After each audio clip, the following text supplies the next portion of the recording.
I grew up in Romania, not in some big dramatic way, just normal, surrounded by contrast, history, and change. Growing up in a family where expression was natural, emotions weren't hidden, and creativity was encouraged. Art quickly became my voice, a way to shape what I felt but couldn't always say. Nobody called it talent. Nobody needed to. I just knew I had to get it out of my system.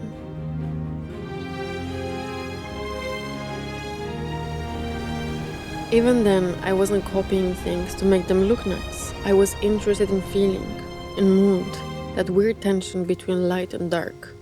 Baroque paintings got me before I even knew what that word meant. Oh, that drama, the light leaking through folds and skin fabric, it felt alive.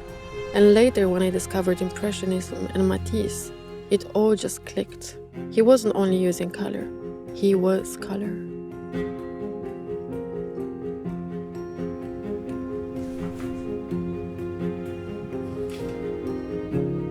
That's how I paint. I follow instinct instead of logic.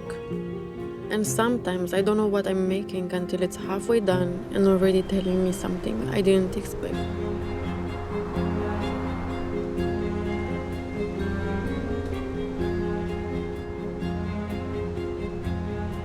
That's what I'm drawn to. Art that lingers, that doesn't let go right away.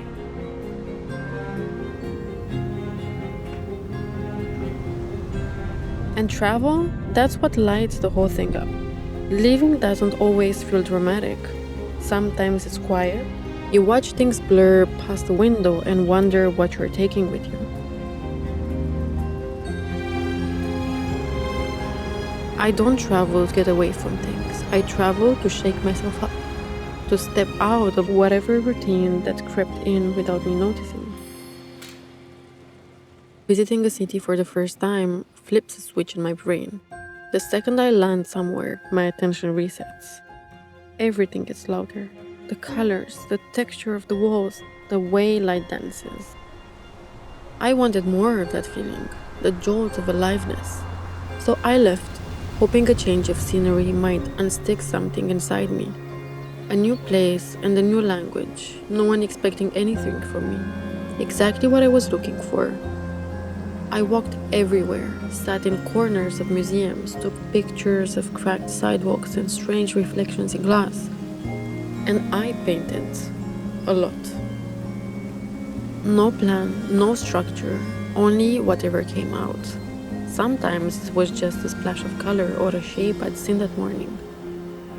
It didn't matter if it made sense. That wasn't the point. Eventually, that way of working leaked into everything. I stopped chasing landmarks and started following signs. Some mornings started with nothing but light.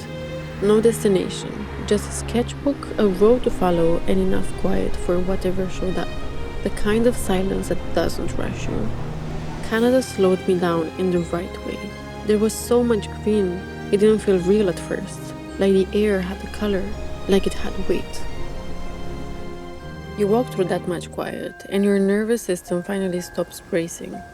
I don't need stillness forever. I just need it long enough to hear myself again. That's why I chase travel. Not for photos, not for checklists, but for those moments where something offbeat grabs me. A building that looks out of place. A shadow that looks like it's keeping a secret. That's what ends up in my sketchbook later. Comfort makes the lines blurry. I start repeating myself. But give me a place where I don't know the language or the rules. That's when things get clearer. I begin to pay attention without trying. That's the whole point. I travel because it wakes me up. And once I'm awake, I create.